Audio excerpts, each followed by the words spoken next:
भक्तों, हर हर महादेव। आइए रामायण पाठ्यक्रम में चौपाई गायन करें, उनका भावार्थ समझें। पिछले भाग में हमने गाया कि प्रभु श्री रामचंद्र जी वनवास के समय जिस ग्राम से निकलते हैं, वहाँ के नर नारी स्त्री पुरुष सब प्रभु श्री रामचंद्र जी की सुंदरता को देखकर उन पर प्रेम लुटाते हैं और उनकी सुंदरता को देखकर उनके नेत्रों में प्रेमांसु आते हैं।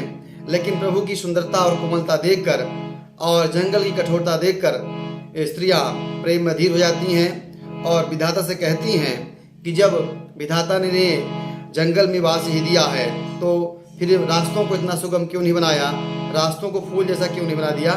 तो आइए उन्हीं चौपाइयों का हम गायन करें और भावार्थ समझे। आइए। नारी स्नेह बिन कलबस मोही, जगई साँझस मय जनु सोही। मृदुपद कमल कठिन मगु जानी, गहबरी हृदय कहि बरबानी। परसत मृदुल चरण अरुणारे, सकुचति मही जिमि हृदय हमारे। जो जगदीश ही नहीं बनु दीना, कसन सुमनमय मारगु कीन्हा। स्त्रियां प्रभु के स्नेह में विकल हो जाती हैं और जैसे मानो संध्या के समय चकवा और चकवई जो है दुखी हो जाते हैं, सकुचा जाते हैं, उसी प्रकार वह दुखी हो रही हैं और इनके चरण कमलों को और मार्ग की कठोरता को देखकर उनका जो हृदय है स्त्रियों का वह व्यथित होता है। तो वह कहती हैं कि जब विधाता को इन्हें वनवास ही देना था तो सारे रास्तों को पुष्पमय क्यों नहीं बना दिया है। इनके कोमल और लाल चरण को छूते ही पृथ्वी सकुचा जाती हैं, जैसे हमारे हृदय देखकर इनको सकुचा जाते हैं।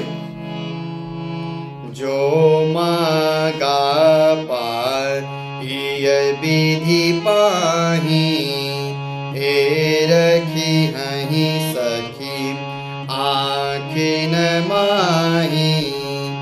जे नर नारी न अवसर आए, तिन सिय रामुन देखन पाए। सुनि स्वरूप झहिय कुलाई, अब लगी गए कहाँ लगी भाई। समर्थ धाई भी लोक कहीं जाई, प्रमोदित फिरहि जन्म फल पाई। यदि स्त्रियां कहती हैं कि यदि विधाता को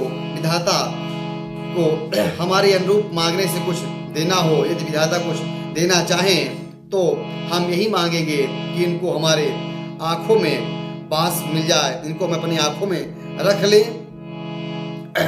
और जो स्त्री पुरुष प्रभु श्री रामचंद्र जी को देख नहीं पाए थे और वो अगर किसी से इनकी सुंदरता का बखान करते, जिस प्रकार से सुंदरता का बखान करते, तो वो भी लालायित हो जाते कि उनको कैसे देख पाएं।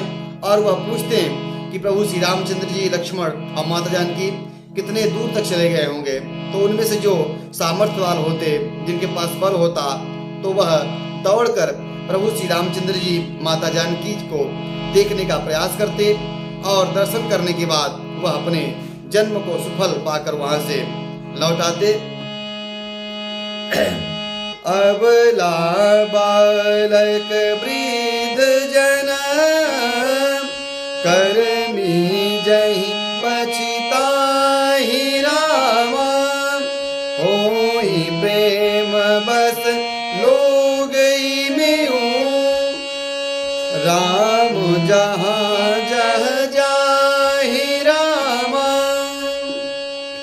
बाबा गोस्वामी तुलसीदास जी कहते हैं कि अबला स्त्रियां, बूढ़े बच्चे और हाथ मलते और पछताते, और प्रभु श्री रामचंद्र जी वन में जहां जहां जाते तो यह सब उनके पीछे पीछे, प्रभु के प्रेम के पीछे पीछे यह सब उनके चले जाते।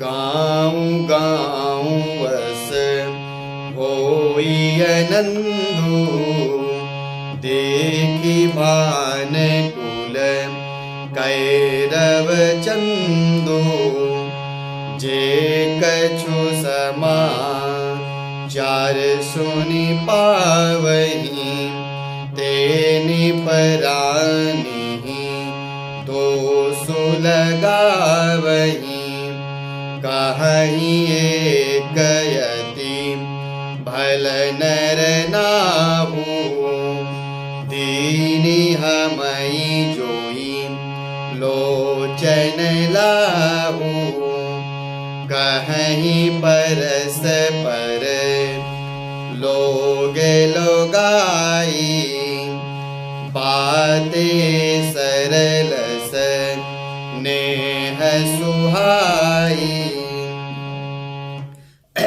सूर्यकुल रूपी कुमुदनी के प्रफुल्लित करने वाले चंद्रमा स्वरूप श्री रामचंद्र जी का दर्शन पाकर गांव गांव में ऐसा आनंद हो गया, ऐसा उत्सव हो गया कि जो लोग कुछ भी समाचार प्रभु का सुन पाते, वह सब रानी कैकेयी को और दशरथ जी को इसका दोष लगाते, पर कोई उनमें से एक ऐसा भी कहता कि राजा ने अच्छा किया है, क्योंकि वनवास देने के कारण ही हम लोगों को इनको देखने का जो लाभ है, जो सुअवसर है, वह प्राप्त हो रहा है।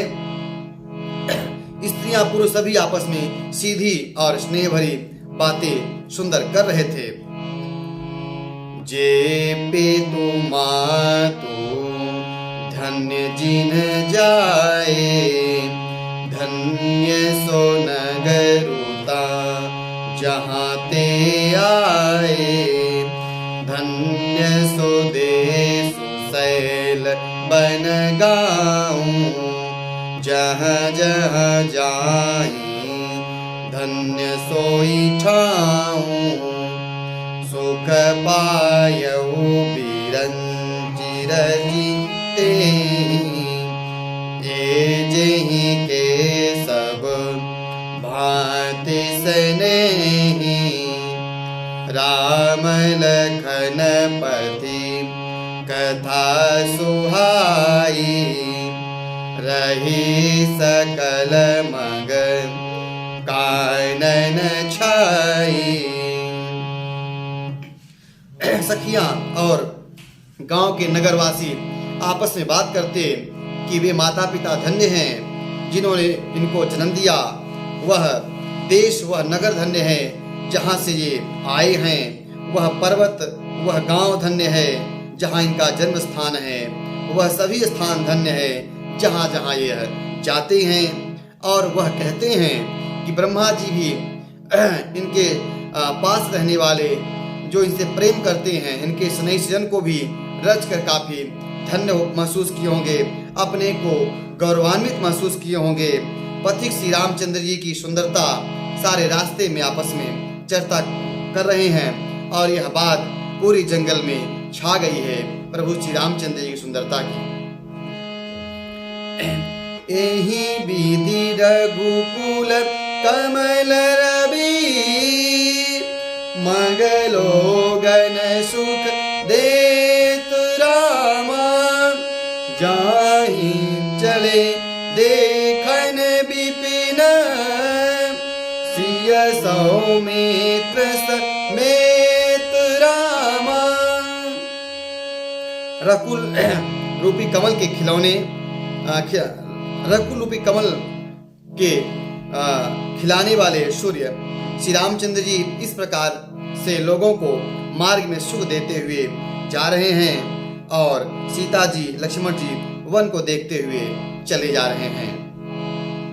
आज की कथा यहीं तक। अगले भाग में हम प्रभु श्री रामचंद्र जी के वनवास प्रसंग के अगली चौपायों को बयान करेंगे। कथा अच्छी लगी हो तो इस YouTube चैनल को सब्सक्राइब करें, शेयर करें, लाइक करें। हर हर